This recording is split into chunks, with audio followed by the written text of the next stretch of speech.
Eu gostaria de fazer essa saudação, a todos que são povo de Deus, o povo bonito de Deus, principalmente vocês aí que são de Palmeirina. Nós estamos passando aqui, os dias têm sido muito corridos aqui para nós, aqui em Recife, né? Mas nós não nos esquecemos de vocês e estamos trazendo assim algumas novidades, né? Os irmãos estão vendo aqui atrás, né? Alguns exemplares da revista da nossa escola dominical, né? São revistas que são elaboradas, são preparadas pela convenção, pela editora da própria denominação batista. Os batistas têm a sua publicadora, né, que prepara as suas revistas, seus livros. Então estamos passando aqui para trazer para vocês, né, alguma novidade, né? Esse trimestre, como esse dia, nós estaremos estudando os adultos, né? Tininho, Jaqueline, né? Em particular vocês dois, também para Fabiana, né? Que está também envolvido com a pregação da palavra. Então, estamos passando para vocês, né? Uma literatura, a literatura revista Compromisso. Estamos fazendo esse pequeno vídeo para falar um pouco de você, para vocês sobre a revista, né? A revista que está aqui em nossas mãos, ó, a revista Compromisso. Ela vai falar sobre os profetas menores. Quem são esses profetas menores? Por que são menores? Tem os maiores? Né? Então estaremos estudando sobre os profetas menores, a sua importância, o seu papel, né, na vida do povo de Israel. E eles são de número 1, que tem como título Uma Difícil Chamada. Né? Essa lição vai falar justamente de um período do povo de Israel, um povo que um período em que o povo de Deus estava dividido, o reino do norte, o reino do sul, em decorrência dos fortes, gravíssimos pecados cometidos pelo povo de Deus contra o seu próprio Deus. Né? E essa chamada difícil é justamente a chamada para os profetas. Né? Os profetas, durante muitos anos, durante séculos, foram importantes, muito importantes para a vida do povo de Israel, até mesmo porque eles estavam na mão de Deus, nas mãos de Deus, sob as ordens, os comandos, trazendo a mensagem de Deus para o povo. Né? E essa primeira lição ela vai falar justamente do profeta Oséias. Né? E o profeta Oséias que agiu, que atuou em Israel nesse tempo, justamente no reino do norte, ou mais conhecido como Israel. Em alguns momentos vocês vão ouvir falar a palavra Israel, se referindo ao povo todo de Israel, mas dentro de um contexto mais específico, Israel vai ser o reino do norte. Então, o profeta Oséias, juntamente com Amós e com Jonas, o profeta Jonas, lá do grande peixe, eles atuaram justamente nesse período de 700 a 800 anos antes de Cristo. Então, foram dos 2 séculos de atuação desses profetas nesse período, e especificamente na tribo ali de Efraim. Também a gente pode ouvir aqui, entender dentro do contexto que Efraim se refere ao reino do norte. Então Deus chama os seus profetas, né? E chama os seus profetas com uma missão muito difícil, assim como também nos dias de hoje, né? Nós somos chamados a sermos profetas, né? Você foi chamado para ser um profeta de Deus? Tem sido fácil a sua vida enquanto profeta de Deus? Só apenas destacando que a palavra profeta aqui não é a mesma, nos nossos dias, não é a mesma profecia, mesmo profeta nos termos aqui do Antigo Testamento, né? Diferente. Hoje nós somos os evangelistas, os pregadores, os proclamadores da palavra de Deus. Então não tem sido fácil também para nós hoje, tá certo? Então, a difícil chamada de Deus, por quê? Porque em virtude da desobediência do povo, não é? Os profetas, e nós sabemos que muitos foram mortos por terem se levantado contra eh, o povo, contra os interesses do povo, denunciando as questões do povo, tá certo? Então, é importante mostrar das grandes dificuldades, pois os profetas eles enfrentavam as mazelas da sua época, como nós hoje evangelistas, né, os crentes hoje também têm encontrado bastante dificuldade no exercício do seu ministério, né? E fazendo uma retrospectiva aqui do tempo, os irmãos lembram lá de Samuel, quando o povo pediu a Samuel que constituísse um rei sobre Israel como as outras nações. Então foi escolhido Saul como primeiro rei, Davi como segundo rei. Em terceiro lugar veio Salomão, né, filho do rei Davi, na desobediência de Salomão pelas muitas mulheres estrangeiras que ele amou, né, veio a desobediência e veio o castigo sobre Israel, no reinado do período de Roboão, que é justamente o filho de Salomão, o neto do rei Davi, né? Então, a gente percebe aqui o conhecimento um pouco, né, da história do povo de Israel, porque quando nós conhecemos a história do povo de Israel, nós também conhecemos a história da humanidade. Tudo que a humanidade fez, faz e fará, isso foi reproduzido também, estatisticamente até mesmo falando, dentro do povo de Israel. Então, quando a gente estuda os povos de história do povo de Israel, do povo de Deus, nós na realidade estamos estudando a história da humanidade, né? Tudo que acontecia aqui no período bíblico, no dia dos profetas, acontece hoje também na nossa cidade. Estejamos atentos para esses detalhes, tá certo? Então é muito importante nós percebermos que o pecado de todo mal é o maior, porque do pecado vem a injustiça, as injustiças sociais, vem também a exploração do povo, né? Nós nos queixamos muito dos políticos que exploram o povo, né?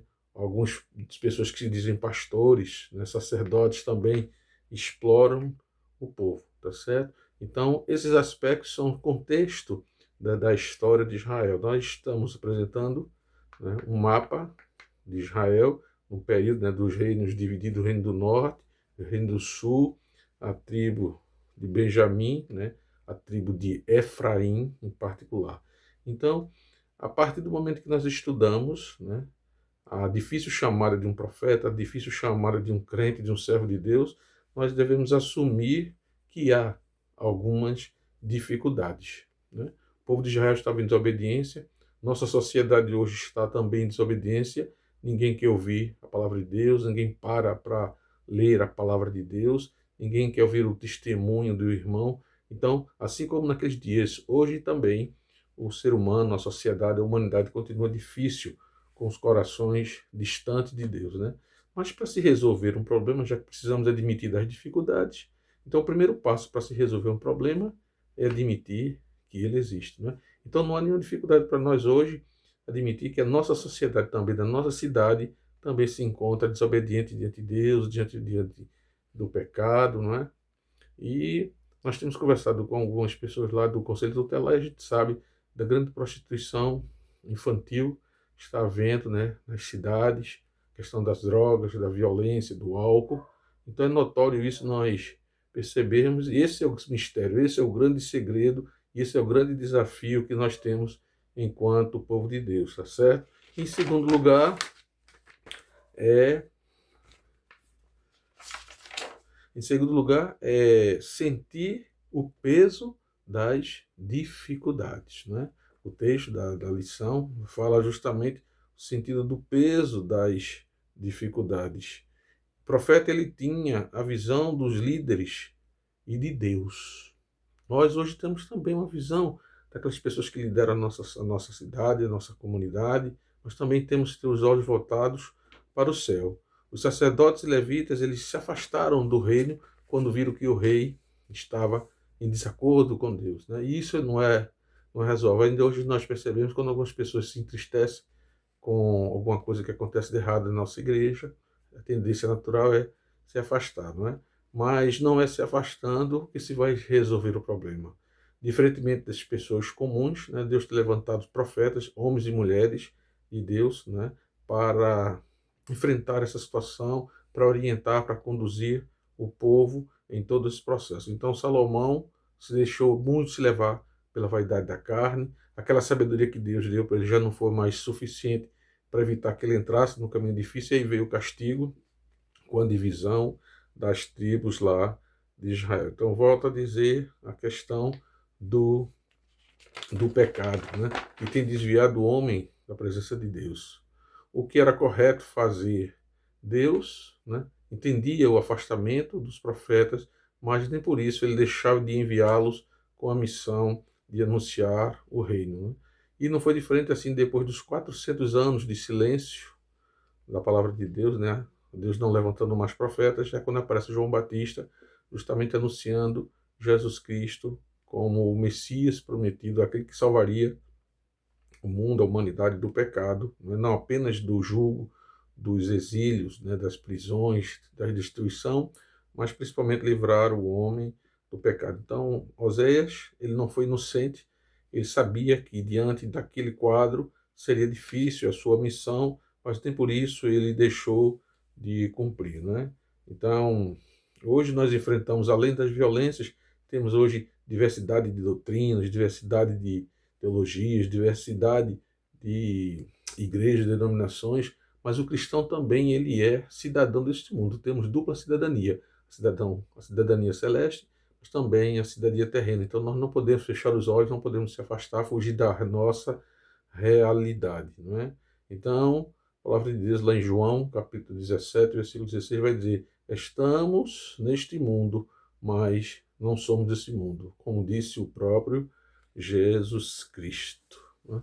Então segue assim essa reflexão, falando sobre o dever de proclamar o Evangelho, assim como os profetas do Antigo Testamento anunciavam a mensagem enviada por Deus, nós também hoje temos essa missão, né? Nós não somos inocentes, e sejamos inocentes que o mundo é bonzinho, não. O mundo é mau, mas ele precisa ouvir falar de Deus. O mundo tem a liberdade de não aceitar Jesus Cristo, mas também ele tem o direito, eles têm o direito de ouvir a mensagem de arrependimento, né? Deus declara, o próprio Deus nos declara dizendo: mas me compadecerei da casa de Judá e os livrarei pelo Senhor, seu Deus, pois não os salvarei pelo arco, nem pela espada, nem pela guerra, nem pelos cavalos, nem pelos cavaleiros. Oséias 1:7. E aqui nos faz lembrar, não é, de que quando Jesus Cristo veio para exercer seu ministério, não é, ele foi esperado como um filho de Davi, um guerreiro, um político, né, um general de guerra, mas Jesus Cristo veio com o propósito não de julgar, de condenar o mundo, mas para que o mundo fosse salvo por ele. E em terceiro lugar, aqui a mensagem do profeta ela deve levar esperança em meio às dificuldades, tá certo? Então, a mensagem do profeta é levar, né, a mensagem de reconciliação, uma mensagem de esperança. Muito mais importante o profeta do que anunciar, de ver o que ia acontecer no futuro, anunciar as coisas que via no futuro, era de tratar, cuidar, advertir para os problemas do presente, porque os castigos, nas consequências do futuro, começam no presente. Então, antes que a coisa ruim aconteça, precisamos levantar a nossa voz, a palavra de Deus, para que vidas sejam poupadas, para que o homem seja reconciliado com o seu Criador e venha alcançar a salvação do mundo, né? Jesus Cristo não veio para condenar o mundo, mas para salvá-lo. Então, Deus continua convidando, como convidou Oséias, a mim e a você, e não apenas sentir a dor e a tristeza do pecado, mas, acima de tudo, exercer a compaixão. Não é? Que no estudo dessa lição vocês percebam, não é?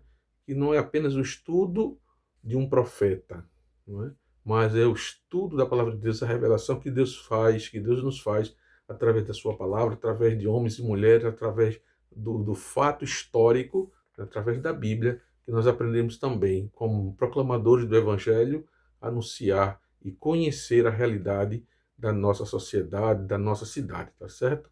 Então essa palavra que eu gostaria de trazer para vocês, dizer, né, que as nossas literaturas, elas já estão conosco, né?